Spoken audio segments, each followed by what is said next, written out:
ఈ సినిమా ఇంత block buster hit అయింది. ఒక వెబ్సైట్ ఇంకా ఏడుస్తుంది. వాడికి చదువుతున్న అమెరికాలో ఉన్న ప్రదీప్ గా పగల కొడతా, నీకు ఏం తెలుసురా లుచ్చా నా కొడక, నా సినిమాకి డూడికి 196K ఏదో వేస్తున్నావు కేరా 47K అని. అది తెలుగు తమిళ రా కుక్క, తొక్కుతావా ఆ సినిమాని? తొక్కరా నువ్వు మగాడు అయితే. ఈ నా కొడుకుని ఏం చేయాలి?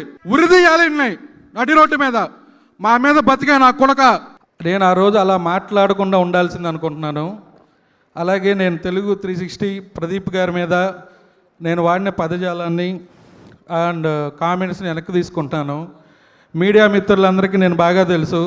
ప్రతి ఒక్కళ్ళు నాకు పేరు పేరుని తెలుసు. ఏ మీడియా వాళ్ళకి నేను వ్యతిరేకం కాదు. అలాగే చిన్న ప్రొడ్యూసర్ని, కష్టపడి సినిమాలు చేసుకుంటూ పైకి ఎదగాలని కోరుకుంటున్నాను. మీ అందరు సపోర్ట్ నాకు ఉండాలి. అలాగే ఛాంబర్కి ఇచ్చిన లెటర్లో కొన్ని తప్పులు దొల్లాయి. అవేంటంటే ఆల్ వెబ్సైట్స్ గురించి నేను ఒక పొరపాటున రాసింది కూడా వెనక్కి తీసుకుంటాను. అలాగే ట్వీట్ కూడా.